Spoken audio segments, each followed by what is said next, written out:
はい、どうもこんにちは。ロイヤルブルーコーヒーのバリスタ豊です。本日は、水出しコーヒーについてお話ししたいと思います。コーヒー豆を買うときに、このコーヒー豆は水出しでもいけますよって言われたことある人いますか？じゃあ、水出しコーヒーに適しているコーヒー豆と適してないコーヒー豆っていうのがあるんですかっていうふうに疑問に思う人いると思うんですけども、どんなコーヒー豆が水出しコーヒーに適しているか、それを話していきたいと思います。結論から言いますと、深入りのコーヒー豆が水出しコーヒーに適していると言われています。お湯で出すよりも水で出した方が味が出にくいので、深入りの方を水出しコーヒーとしてお出しするところが多いです。はい、今日の動画は以上です。ありがとうございました。ってなると、動画が短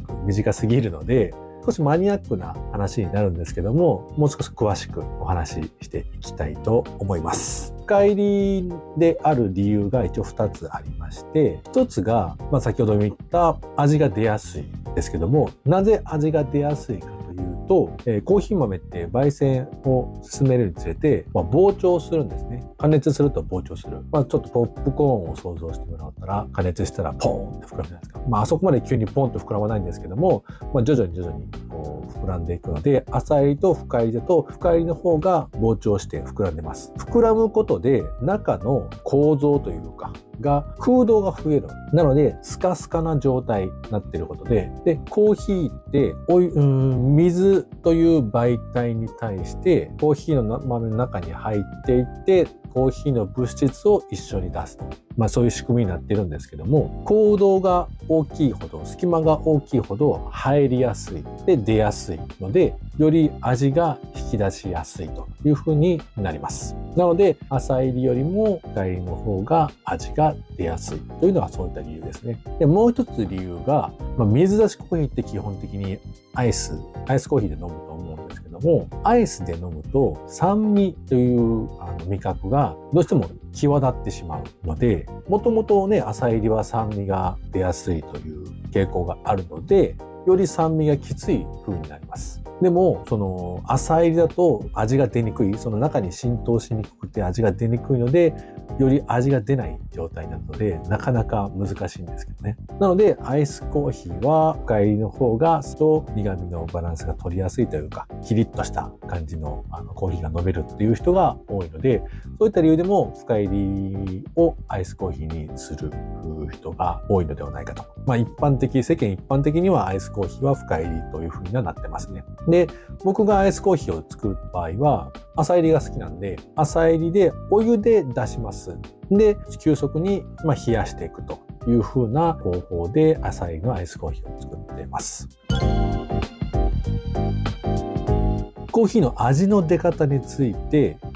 説明すると、3つの要素でコーヒーの味の出方っていうのは変わってきます。まず1つ目はお湯の温度。お湯の温度が高ければ高いほど、味が出やすくなります。温度が低いほど味が出にくくなります。2つ目が時間ですね。コーヒー豆のお湯を入れてる時間。例えばエスプレッソマシンだとだいたい2、30秒ぐらいで出ます。ドリップだと2分半。水出しコーヒーだと8時間から12時間じゃないと、味が出てこないという風になってますので、時間によって同じ温度で時間が長ければ長いほど、味が濃くなっていく。もしくはコーヒー豆の成分がより多く出るっていう感じですかね。3つ目がコーヒー豆の粗さです。細かくすればするほど出やすくなり、粗いほど出にくくなります。なので、エスプレッソマシーンの場合だと、ものすごい短時間で味を出すので、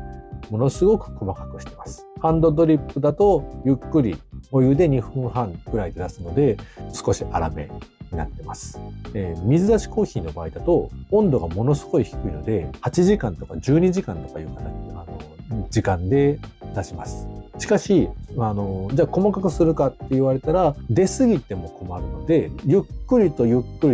出したいので、ドリップよりも少し粗めで出すことが多いです。